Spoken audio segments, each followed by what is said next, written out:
Hi traders, and you're watching Dukascopy TV for a brand new trading week. I'm Dura McDermott. Well, it is the start of the third week of the US shutdown, and I have Jean-François Owczarczak from MJT to have a look at some technical trading patterns. Welcome. Thank you, Dorian. Thanks for having me back. You're welcome. We love having you in the studio. So we are going to begin with the equity markets.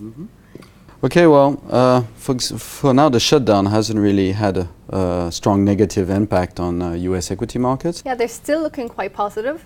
They are. Well, we are in a distribution pattern, but we still believe there's a potential following the distribution pattern. Just wanted to have a look at our image today. We've added. Yes, noticed that, something brand new to the site. Well, we're trying to make it easier for the viewers and for our users. Okay. And so basically we've introduced a small summary, a corner here, where basically we describe the direction of the three frequencies that we have here below. Perfect. So weekly, daily, hourly. Now you have the bull, bear, bull, and a small written summary of the situation. So on the US equity markets, and here the 3 months Standard & Poor's futures for December, we are in a potential resume uptrend and a consolidation period. Now what does that mean is that resume uptrend because the weekly is still in an uptrend. We still think the long-term trend is up. We can't call a top yet, and we still have some potential over the next few quarters. I do want to caveat that by the fact that we are overbought on the oscillator, and hence my mentioning previously of a distribution zone. Now we don't believe this distribution zone is over, and that we might see further tops over until the end of the year, and probably into early next year. Okay. Now, a consolidation period. Well, basically on the dailies, the recent top have triggered a corrective pattern down. We would have a target for this correction period down between the higher 1500s up to 1636. But for now, this consolidation has been quite shallow. We do see the exaggeration here with a few stress points and the envelopes slowly turning. So we really need to see the short-term trend reinstating an uptrend to be comfortable with this situation. And that's pretty much what's happening. As you see, the hourly has turned into a bull. Yes. We are coming off of strong exaggeration to the downside with the oscillators in the oversold zone, as well as stress on our envelopes. And we would really need, or just need, to go above this 1697 here, or basically the 1700 mark, to reinstate a stronger uptrend. That's why for now, this is a small green beam up, a corrective up. We need to go over pretty much the 1700 mark to make it into impulsive territory again. Okay. Which would mean that it would then only be a question of time until the daily turns positive again. Great, and now we're going to have a look at the bond markets. So I'm going to be a bit quicker, as you know how it works now. Exactly. And if we go on to 30 years Treasury, you have here the 30 years Treasury future in the US, and we're still in this correction down that we've been monitoring for most of the year now. And it's still not finished, and it's still some potential down. Maybe not that much time. We may be getting towards intermediate bottoms, but for now we're still correcting down here. On the daily, over the last few weeks we have corrected up, but it's only a correction, as you see here. Yep. It's still a labeled correction up, and we really have to make it back above 138 to cast a weekly into doubt. This correction up is being put at risk because we have started to consolidate down on the hourly, and you would expect more risk if you made it back below 131, which was resume the trend down and probably reinstate the long-term weekly trend.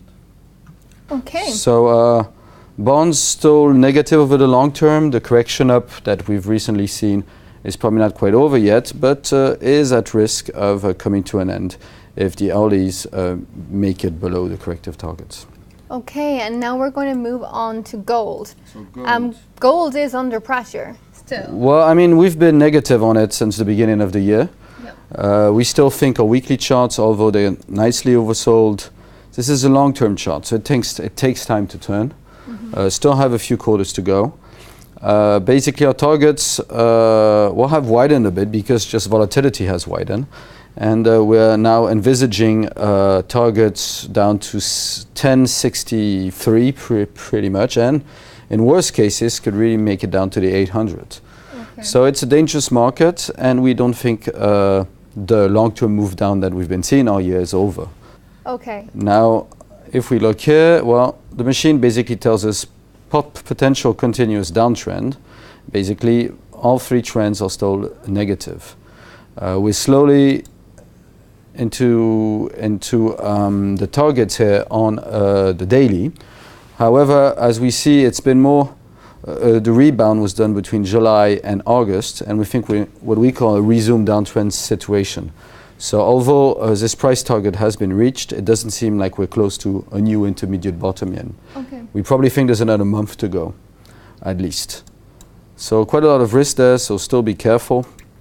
This situation on the hourly is quite oversold, so you might see a short-term bounce. But that's all we could foresee for now on the positive side for gold. Okay.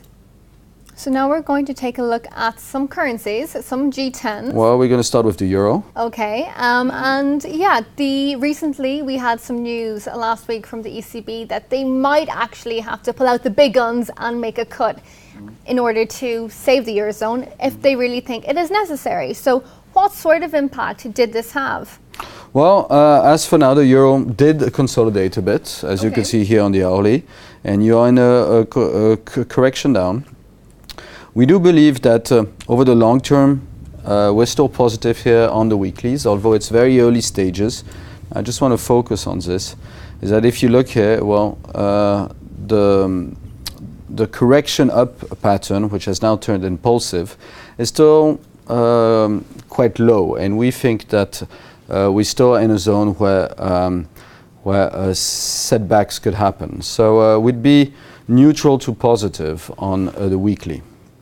However, on the daily, well, we've seen quite a nice move up over the last few months. The targets are slowly getting to be reached, but we're not quite there yet. However, if you look at the oscillator, it has gone up into the overbought zone and has turned. And we can see also quite a lot of stress on the envelope. So we believe we are in the region of an intermediate top, which could bring a few weeks of consolidation down. Now, in this respect, what will be crucial for up to not be more negative on the euro is to be able to hold above these corrective targets, and they are around 134. So basically, as long as we're above 134, I would trust the trends, which are still up, but I do caveat them because on the daily, I believe I'm in the region of an intermediate top. Okay. Now, maybe sterling is pretty much the same. Okay. You do have also quite a lot of exaggeration here, so also an intermediate top here. And the correction down is a bit more pronounced than on the euro. Now, the corrective targets down here, which we wouldn't want to go below, are about in the 159 region. Okay. Swiss franc is pretty much the opposite of the euro, so I won't spend too much time on it, but did want to spend a bit of time on US dollar yen. And we believe it's still, the US dollar is still trending up against the yen. It has had its exaggeration here. It has been turning down for a few quarters, and we still believe there's potential up towards the 110 region, and that's probably over the next few quarters. On the daily, long-term correction down, nothing much has happened here, but nothing much bad has happened either. We never made it below the 93.74 level, so we still consider this a consolidation within an uptrend. And interestingly enough, the hourly seems to be moving higher and would create a new impulsive move if it makes it above 98.83. So that's about it. For a summary, we're still positive on equity markets. We think it's a consolidation down only, and that we could see new highs towards the end of the year next year. We're correcting up on bonds, but we think this may be rolling over, and there's maybe another period of weakness ahead. For the US dollar, we believe that The current correction has reached intermediate bottoms, intermediate tops on the euro and on the cable, and that we might see a few weeks of consolidation up for the dollar, a few weeks of consolidation down for euro, dollar, and cable. And on gold, we're still heading lower, and we don't think it's quite finished yet. All right, well, that'll be interesting to see if how it goes. So thank you very much for coming back in, and we will see you again next week. Thank you very much. Well, that is it for right now, and as I said, he'll be back in the studio next week. We also have Bruno SJ in tomorrow, so tune in then. Goodbye for now.